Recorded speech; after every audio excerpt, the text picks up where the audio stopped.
সুপ্রিয় শিশু শিক্ষার্থীরা, তোমাদের সবাইকে স্বাগত সুদীপ্ত ফ্রেন্ড লার্নিং চ্যানেলে। আজ আমরা আলোচনা করব দ্বিতীয় শ্রেণীর গণিত বিষয়ে তৃতীয় পরীক্ষার প্রশ্নপত্র। তোমরা মন দিয়ে দেখবে, কারণ এখান থেকে বুঝতে পারবে কোন কোন ধরনের প্রশ্ন পরীক্ষায় আসতে পারে, কিভাবে হিসাব করতে হয় আর কিভাবে উত্তর লিখতে হয়। চলো তাহলে শুরু করি আজকের গণিতের প্রশ্নপত্র আলোচনা। একের দাগে ভাগফল নির্ণয় করো। এখানে তোমাদের নম্বর রয়েছে 12 নম্বর। প্রথম প্রশ্ন ক, 36/2। তাই 2 36-এর মধ্যে কবার যাবে না 18 বার যাবে, তাহলে 18 দিয়ে 36, তাহলে লিখে দেবো যে নির্ণীয় ভাগফল 18। পরের প্রশ্ন খ, 45/5। 5 9 45, তাহলে 45 থেকে 35 বাদ দিলে হবে 0, তাহলে অতএব উত্তর লিখবো যে নির্ণীয় ভাগফল 9। চলো পরের প্রশ্ন অর্থাৎ গ, 48/4। 4 12 48, তাহলে 48 থেকে 48 বাদ দিলে হবে 0, অতএব লিখে দেবো যে নির্ণীয় ভাগফল 12। চলো 2-এর দাগে যোগফল ও বিয়োগফল নির্ণয় করো। এখানে তোমাদের নম্বর রয়েছে 10 নম্বর। প্রথম প্রশ্ন দেখো, 7 যোগ 8। 7 আর 8 যোগ করলে হবে 15। পরের প্রশ্ন 15 যোগ 5, তাহলে 15 সাথে 5 যোগ করলে হবে 20। 11 সাথে 5 যোগ করলে হবে 16। 17 সাথে 6 যোগ করলে হবে 23। এবং পরের প্রশ্ন 20 যোগ 13।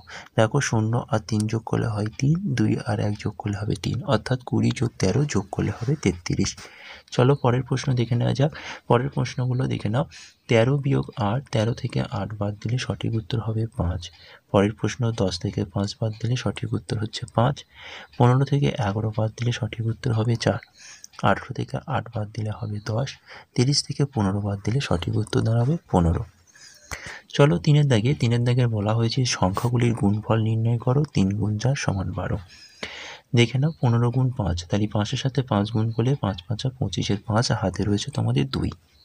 5-এর সাথে 1 গুণ করলে 5, তার সাথে 2 যোগ করলে 7 হয়, তাহলে 5 গুণ 15 বা 15 গুণ 5 গুণ করলে হবে 75।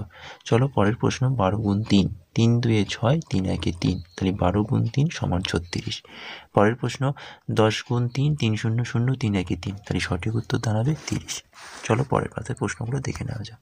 পরের পাতায় 4-এর দাগে নিচের অঙ্কগুলির সমাধান করো। 4 গুণ 4 সমান 16।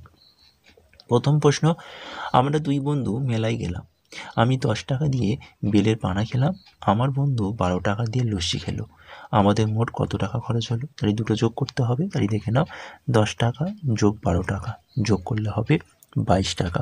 তাহলে আমাদের মোট কত টাকা খরচ হলো? তাহলে অতএব লিখবো যে আমাদের মোট 22 টাকা খরচ হলো।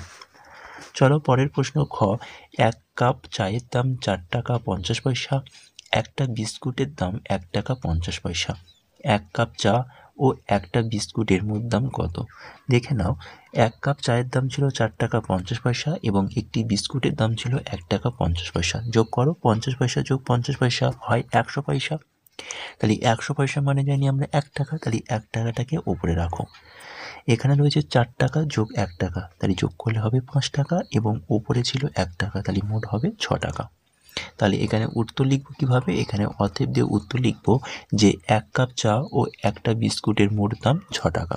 ওকে, চলো পরের প্রশ্ন গ, একটা ধসার দাম 20 টাকা 50 পয়সা ও একটা ইডলির দাম 3 টাকা 50 পয়সা।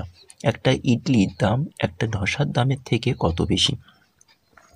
তো দেখে নাও, তো বিয়োগ করতে হবে। 20 টাকা 50 পয়সা থেকে আমাদের 3 টাকা 50 পয়সা বাদ দিতে হবে। তাহলে দেখো 50 পয়সা থেকে 50 পয়সা বাদ দিলে হবে 0 পয়সা। 20 থেকে 3 বাদ দিলে হবে 17 টাকা। এবং অতএব উত্তর লিখব যে একটা ইডলির দাম একটি ধসার দামের থেকে 17 টাকা বেশি। চলো পরের প্রশ্ন ঘ, একটি আপেলের দাম 10 টাকা ও একটি পেয়ারার দাম 3 টাকা। একটি আপেলের দাম ও একটি পেয়ারার দামের মধ্যে পার্থক্য কত? তাহলে এখানেও তোমাদের অঙ্কটা বিয়োগ করতে হচ্ছে। তাহলে 10 টাকা থেকে 3 টাকা বাদ দিলে হবে 7 টাকা।